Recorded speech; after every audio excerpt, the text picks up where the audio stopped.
Gauss प्रमेय को समझने के बाद गॉस प्रमेय की एप्लीकेशन को समझना बहुत जरूरी हो जाता है। और गॉस प्रमेय की एप्लीकेशन हम इस बेस पे समझ सकते हैं कि इलेक्ट्रिक फ्लक्स क्या होता है और गॉस प्रमेय का स्टेटमेंट क्या होता है।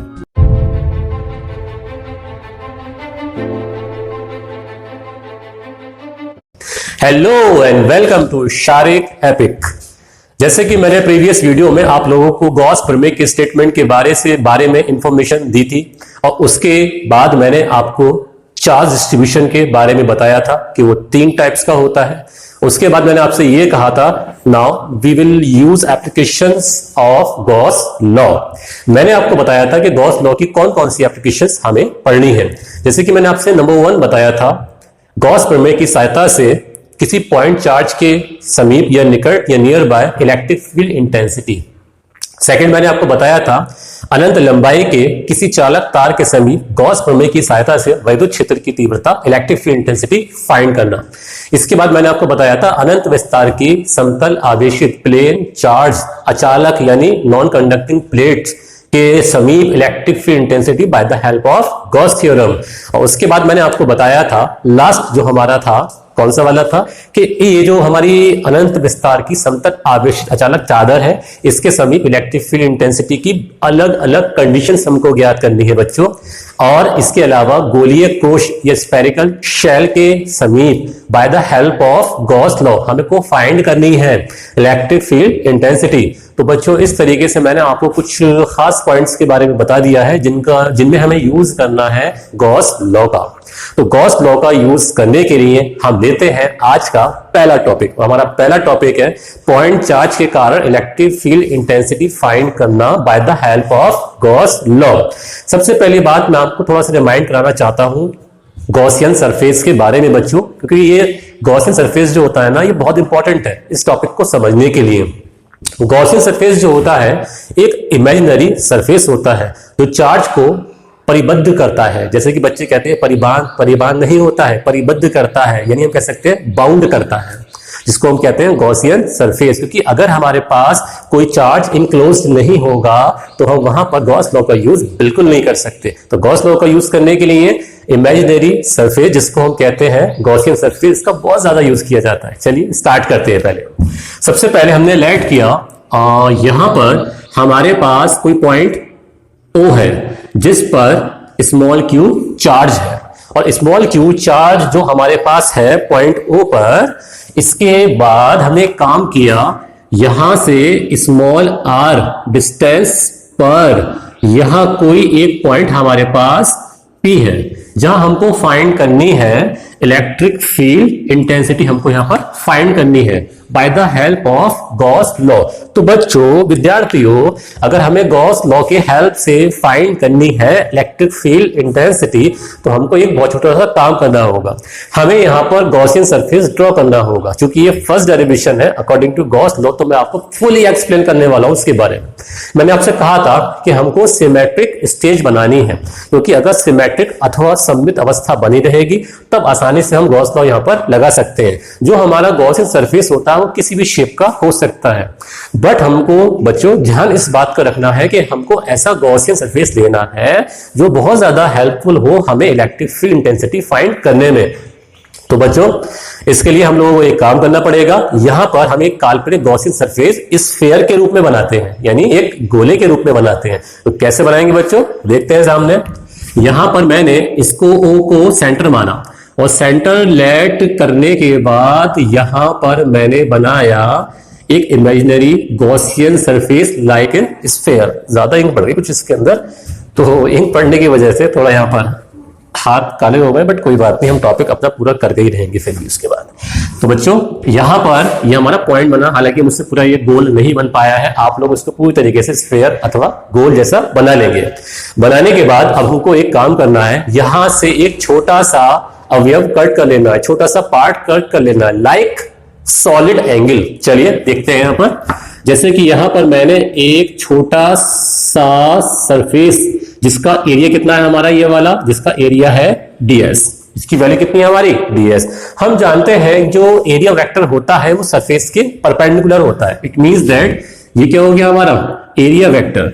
ठीक है, यानी हम कह सकते हैं यहां पर इलेक्ट्रिक फ्लक्स भी होगा हमारे पास, क्या होगा, डी फाई ई। और सिमिलरली जो हमारा इलेक्ट्रिक फील्ड भी होगा वो भी क्या होगा, इसके परपेंडिकुलर होगा। जैसे कि मैंने आपसे कहा था ये दो चीजें दूसरे के क्या होती है, बिल्कुल परपेंडिकुलर होती है। अब हो जाने के बाद हम लोग एक काम करेंगे, इलेक्ट्रिक फ्लक्स से निकलने वाले जो वैल्यू है उसको हम फाइंड करेंगे। कैसे फाइंड करेंगे, तो हम लिखेंगे यहां पर ds सरफेस एरिया से निकलने वाला इलेक्ट्रिक फ्लक्स। तो यहां से हम निकाल रहे हैं बच्चों इसका इलेक्ट्रिक फ्लक्स। तो इलेक्ट्रिक फ्लक्स कितना होगा हमारे पास, देखते हैं यहां पर, D phi E is equal to E into D A cos theta. D phi is equal to E into D A cos theta. आप लोग यहां पर ध्यान से देख सकते हैं कि इलेक्ट्रिक फील्ड और इलेक्ट्रिक फ्लक्स के बीच में कोई भी एंगल नहीं बनना है। इट मींस दैट दूसरे के पैरेलल है, या यूं कहा जाए कि यहां पर बनने वाला एंगल जीरो है। Then theta is equal to हो गया हमारे पास जीरो। देन फॉर्मूला विल भी कितना हो जाएगा हमारे पास, ये बनेगा D phi is equal to E into D A. यहां इस तरीके से हमारे पास ये एक फॉर्मूला तैयार हो गया। अब हम लोगों को ये काम करना पड़ेगा, हमें पूरे सरफेस के लिए फाइंड करना है इलेक्ट्रिक फ्लक्स। तो हम लोग क्या काम करेंगे, हम लोग काम ये करने वाले हैं, यहां पर ऑन इंटीग्रेशन करना पड़ेगा। तो कैसे करेंगे इंटीग्रेशन, ऑन इंटीग्रेशन। तो आप जैसे इंटीग्रेशन करोगे ना तो यहां से डी हट जाएगा, क्योंकि इंटीग्रेशन का मतलब होता है छोटी क्वांटिटी को बड़ा कर देना। इस वजह से यहां पर क्या आएगा हमारे पास, phi E is equal to integration E into D A. क्योंकि ये एक इनक्लोज सरफेस है, इस वजह से मैंने यहां पर इंटीग्रेशन लगा दिया। अब लगा देने के बाद हमको एक काम करना है, और वो काम क्या है कि यहां पर हमें वन टाइम गॉस थ्योरम का यूज भी करना है। तो गॉस थ्योरम का यूज हम कैसे करेंगे, तो लिख देने पहले यहां पर बाय गॉस लॉ या गॉस थ्योरम। तो गॉस लॉ हम जानते हैं कि गॉस लॉ क्या होता है, we know that phi E is equal to क्या होता है students, phi E is equal to Q upon epsilon, epsilon zero. अब इसके बाद फाई की वैल्यू यहां सब्स्टिट्यूट करने पर क्या बनेगा फॉर्मूला, ये बन जाएगा Q upon epsilon zero is equal to E को हमने आउट कर दिया। आउट करने के बाद बचा इंटीग्रल डी ए। सबसे इंपॉर्टेंट बात बच्चों यहां पर देखने वाली ये है कि हमको फाइंड क्या करना है। जैसे कि मैंने आपको डेरिवेशन में क्या था, हमको फाइंड करना है इलेक्ट्रिक फील्ड इंटेंसिटी। तो बच्चों हमें इलेक्ट्रिक फील्ड इंटेंसिटी का फॉर्मूला फाइंड करना है, लेकिन उससे पहले गॉसियन सरफेस को महाराज भूल मत जाना, गॉसियन सरफेस का भी हमें यूज करना पड़ेगा। आप बताएंगे जो गॉसियन सरफेस है, हालांकि मुझसे थोड़ा गोल नहीं बन पाया है, एक्चुअल में आप लोगों को गोल बनाना है। तो गोले का जो सरफेस एरिया होता है, जो वक्र पृष्ठ होता है, उसका फॉर्मूला क्या होता है, उसका फॉर्मूला होता है 4 पाई आर स्क्वायर। लगाते हैं यहां पर formula, Q upon epsilon zero is equal to E into 4 pi r square. मैंने डायरेक्ट यहां पर ये फॉर्मूला लगा दिया। लगा देने के बाद अब यहां से हम कैपिटल E का फॉर्मूला फाइंड करते हैं। E is equal to Q upon epsilon zero into 1 upon 4 pi r square. तो इस तरीके से बच्चों मैंने ये फॉर्मूला तैयार किया हुआ है, बट अभी तक ये फॉर्मूला हमारे थोड़ा माइंड में नहीं आ पा रहा। क्या पॉइंट चार्ज के कारण इलेक्ट्रिक फील्ड का फॉर्मूला ये था? तो आप लोग कहेंगे सर ये फॉर्मूला तो नहीं था इलेक्ट्रिक फील्ड का, जो आपने कूलॉम्स लॉ में हमको प्रूव कराया था प्रीवियस वीडियो में। तो बच्चों कोई बात नहीं, हम इसको उसी फॉर्म में कन्वर्ट कर देते हैं। तो कैसे करेंगे देखते हैं सामने।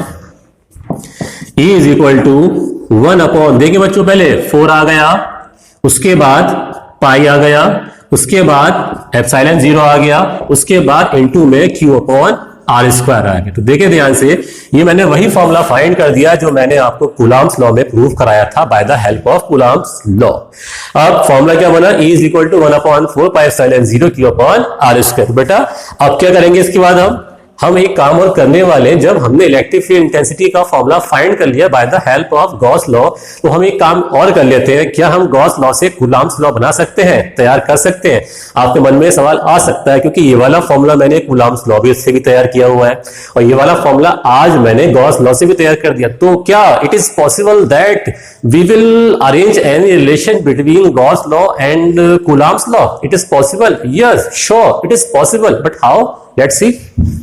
तो यहां पर मैं आपको इसको थोड़ा सा एक्सप्लेन करके दिखा देता हूं बच्चों। पता होना चाहिए हम लोगों को कि भाई गॉस लॉ और कूलॉम्स लॉ थोड़े से कनेक्टेड हैं। आज तो हाथ ही काले हो गए, चलो कोई नहीं, साफ ही कर देते हैं पहले इसको।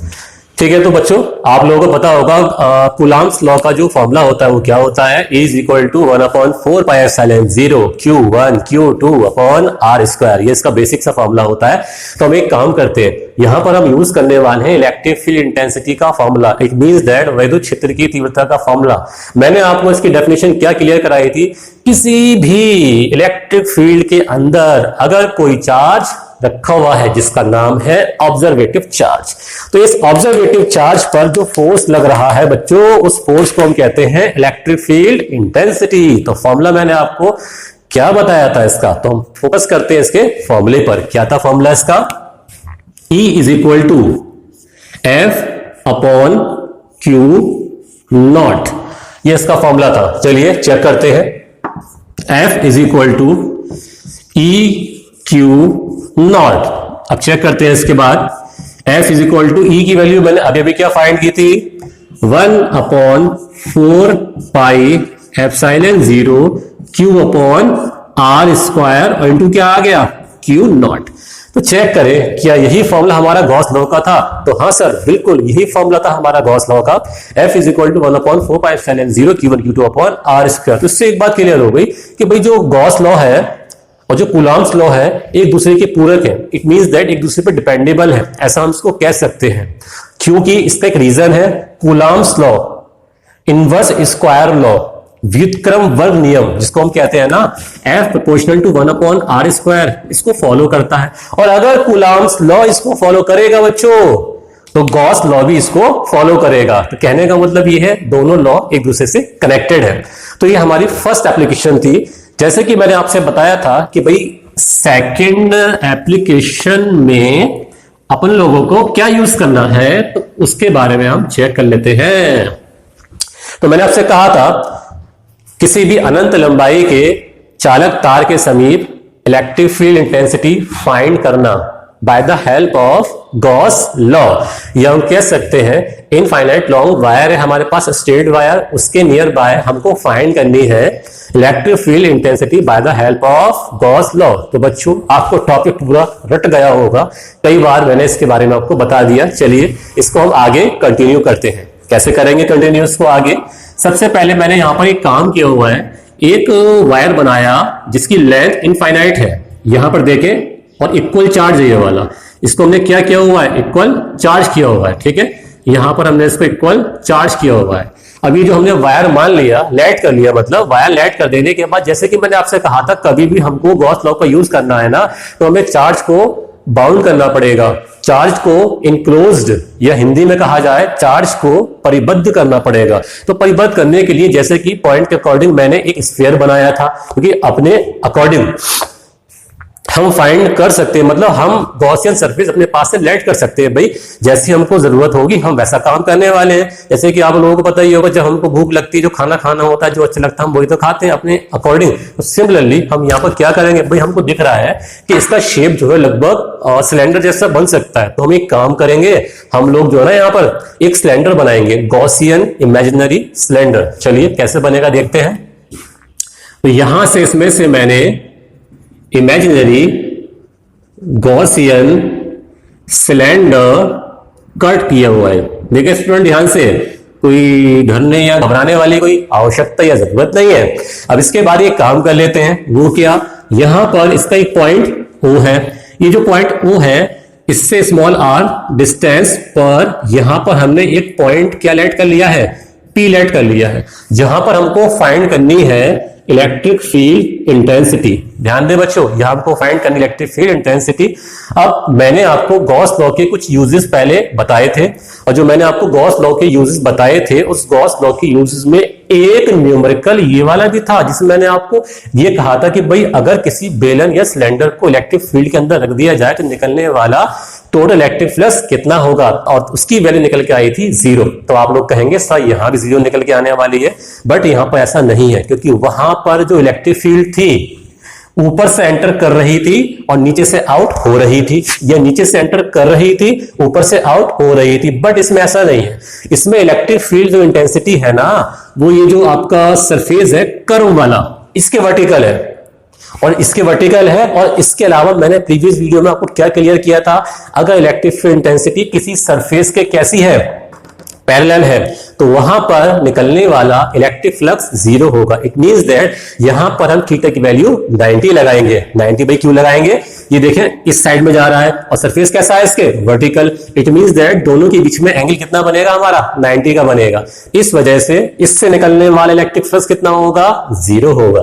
और इससे निकलने वाला इलेक्ट्रिक फ्लक्स भी कितना होगा, जीरो होगा। तो इनके बारे में हमें बात नहीं करनी है, हमें केवल ये जो कर्व वाला एरिया है ना, इसके लिए हमको फाइंड करना है इलेक्ट्रिक फील्ड इंटेंसिटी का फॉर्मूला।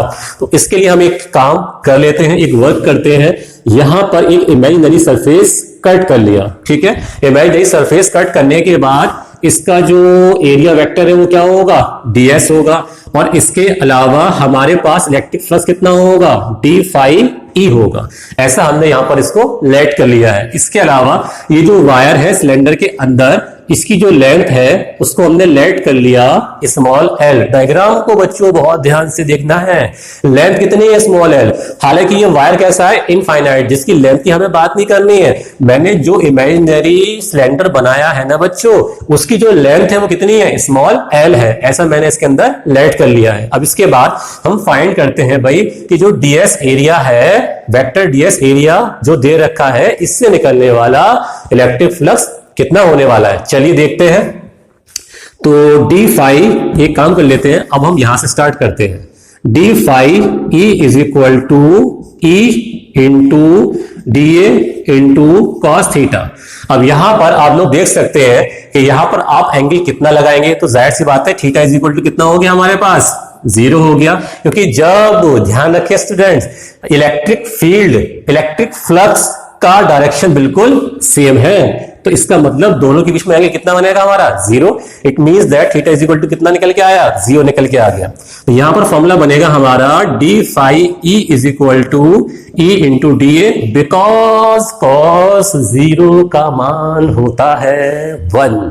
अब इसके बाद यहां पर हमको क्या करना पड़ेगा, ऑन इंटीग्रेशन, यहां इंटीग्रेशन क्या बन जाएगा, फाई ई। क्योंकि बच्चों हम जानते हैं छोटी क्वांटिटी को बड़ा करने के लिए करना पड़ता है इंटीग्रेशन, और वहां से डी हटा देते हैं अगर छोटी क्वांटिटी को बड़ा करना है।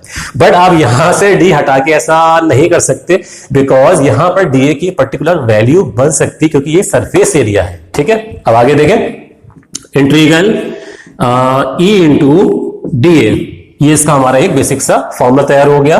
अब मैं यहां पर एक लाइन ड्रॉ कर देता हूं, लाइन सीधी आनी चाहिए भाई, आगे सीधी। अब इसके बाद यहां पर हमको फाइंड करना है फॉर्मूला इलेक्ट्रिक फील्ड इंटेंसिटी का, तो इसको हम आउट कर लेते हैं भाई। इसका इंटीग्रल तो नहीं होने वाला ना, तो इसको बाहर निकालो भाई। कैसे निकालेंगे, phi A is equal to E integral, और यहां बन के आया हमारे पास डी ए। देखते रहे ध्यान से बच्चों। अब इसके बाद बाय गॉस लॉ, अब हमें गॉस लॉ की हेल्प लेनी है, तो क्या होगा हमारे पास, बाय, यहां आएगा हमारे पास गॉस लॉ। तो गॉस लॉ क्या होता है, देखें यहां पर, phi E is equal to Q upon epsilon zero. अब इस वैल्यू को सब्स्टिट्यूट कर देते हैं, तो क्या बनेगा formula, Q upon epsilon zero is equal to E into into into into. हमें नहीं पता सरफेस एरिया, क्योंकि ये स्फीयर तो है नहीं। स्फीयर का सरफेस एरिया होता है 4 पाई आर स्क्वायर। अब बताओ आप, सरफेस एरिया क्या बनेगा, सिलेंडर का, बेलन का, तो सरफेस एरिया बनेगा 2 पाई आर एल। बच्चे यही गलती कर देते हैं, जब भी आप गॉस लॉ का कोई भी एप्लीकेशन यूज कर रहे हो ना, तो आपको पता होना चाहिए कि मैंने इमेजिनरी सरफेस कौन से ड्रॉ किया है। अगर आपने स्फीयर किया है तो आप स्फीयर का सरफेस एरिया लगाओगे, और अगर आपने सिलेंडर किया है तो आप सिलेंडर का सरफेस एरिया यहां पर लगाने वाले हो। अब हमको फाइंड करना है कैपिटल ई, तो इसका फॉर्मूला बनेगा E is equal to Q upon epsilon zero into 2 pi R L. बच्चों मैंने आपको इससे प्रीवियस वीडियो में बताया था चार्ज डिस्ट्रीब्यूशन के बारे में, या यूं कहा जाए यूनिफॉर्म चार्ज डिस्ट्रीब्यूशन के बारे में, और ये कहा था कि वो 3 टाइप्स का होता है, लीनियर, सरफेस, वॉल्यूम, यानी हम हिंदी में इसको कह सकते हैं रेखिक। पृष्ठीय और आयतनी। तो हम बात करने वाले लीनियर की। तो लीनियर में मैंने आपको बताया था स्ट्रेट वायर हमारे पास है या तिरछा वायर हमारे पास है, तो किसी भी वायर की पर यूनिट लेंथ पर जो चार्ज होता है उसको हम कहते हैं लीनियर चार्ज डेंसिटी, या हिंदी में कन्वर्ट करके कहा जाए किसी भी स्ट्रेट वायर, किसी भी सीधे तार की एकांक लंबाई पर उपस्थित आवेश की मात्रा को हम कहते हैं रैखिक आवेश घनत्व। तो इसलिए यहां पर ध्यान दें इस बात का, कौन सी बात का, कि यहां पर रैखिक आवेश वितरण यानी लीनियर चार्ज डिस्ट्रीब्यूशन की डेंसिटी का क्या कोई फॉर्मूला तैयार हो रहा है? तो हाँ बच्चों, तैयार हो रहा है। तो देखिए यहां पर Q अपॉन L। अब ये किसका फॉर्मूला है? हमारा लैम्डा का। तो यहां लिख देते हैं हम lambda is equal to Q upon L। अब नीचे तो स्पेस बचा नहीं है तो मैं आपको ऊपर ही लिख करके दिखा देता हूं भाई किस तरीके से यहां पर इस बॉक्स में हम इसको सॉल्व कर सकते हैं। ठीक है, अब ये वैल्यू सब्स्टिट्यूट कर दीजिए बच्चों। E is equal to 1 upon 2 है ना हमारे पास, हाँ 2 पाई एप्सिलॉन 0। क्या बचा हम लोगों के पास? 2 पाई एप्सिलॉन 0। और 2 पाई एप्सिलॉन 0 बच जाने के बाद अब क्या बचेगा हमारे पास? लैम्डा। अब क्या बचेगा हमारे पास? लैम्डा। और अपॉन में क्या बचेगा? R। इसका मतलब फॉर्मूला क्या तैयार हुआ हमारा? E is equal to 2 pi epsilon 0 into lambda upon R। और हम एक काम और कर सकते हैं, दो क्या, इससे एक रिलेशन निकल के आ गया E proportional to 1 upon R। क्योंकि बच्चों कभी कभार ऐसा होता है ना, आपसे पूछ देता है इलेक्ट्रिक फील्ड इंटेंसिटी और डिस्टेंस में क्या रिलेशन है, तो मोस्टली जो स्टूडेंट्स होते हैं ना वो यही आंसर देते हैं भाई E proportional to 1 upon R square. बच्चों हर बार ऐसा नहीं होता है, आपको चेक करना पड़ेगा क्या उसने अनंत विस्तार का लंबा वायर कहा है, इनफाइनाइट लॉन्ग वायर कहा है, तब आपका संबंध रिलेशन क्या निकल के आएगा? E proportional to 1 upon R। अगर स्फीयर की बात करेगा तब फॉर्मूला आपका क्या निकल के आएगा? E proportional to 1 upon R square. अगर हम इसका डायग्राम तैयार करना चाहें तो कैसे तैयार कर सकते हैं? तो छोटा सा बना देते हैं, शायद आपको दिख भी रहा होगा। तो यहां पर छोटा सा मैंने एक ग्राफ ड्रॉ किया है, ये E है हमारे पास और ये R है। ग्राफ कैसे बनेगा? एक स्लोप के रूप में बनेगा। कैसे बनेगा भाई? जब कैपिटल E की वैल्यू बहुत मैक्स थी तो स्मॉल r की वैल्यू क्या थी? बहुत छोटी।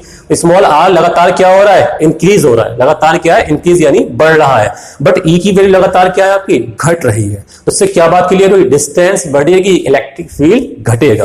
अब कभी कभार एक क्वेरी ये भी बन जाती है बच्चों, ये बता दो ये जो मैंने इलेक्ट्रिक फील्ड इंटेंसिटी फाइंड की है ना, इस कंडक्टर इनफाइनाइट स्ट्रेट वायर के बाहर फाइंड की है।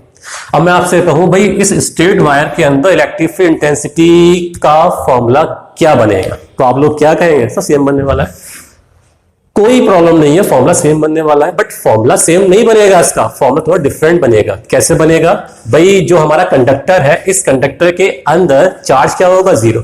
आप लोग जानते हैं भाई किसी भी कंडक्टर के अंदर जो चार्ज होता है वो कितना होता है? 0 होता है। अगर मैं आपसे कहूं भाई सेम तरीके से आप सॉल्व करो, सॉल्व करते करते आप यहां पहुंचोगे ना बॉस, तो पहुंचने के बाद जब Q की वैल्यू क्या लगाओगे? 0 लगाओगे। तो Q की वैल्यू 0 लगा देने के बाद E इज इक्वल टू 0 निकल के आएगा। तो याद रखें किसी भी स्ट्रेट वायर कंडक्टर के अंदर गॉस लॉ की हेल्प से इलेक्ट्रिक फील्ड अगर आप फाइंड करोगे तो निकल के आएगी 0। तो इस तरीके से आज मैंने आपको गॉस लॉ की 2 एप्लीकेशंस के बारे में कंफर्म करा दिया है। और अगर आपने मेरा चैनल अभी तक सब्सक्राइब नहीं किया है तो मेरा चैनल सब्सक्राइब करें, शारिक एपिक। और इसके अलावा नेक्स्ट वीडियो में मैं आपके पास लेकर के आऊंगा गॉस लॉ की अदर एप्लीकेशंस।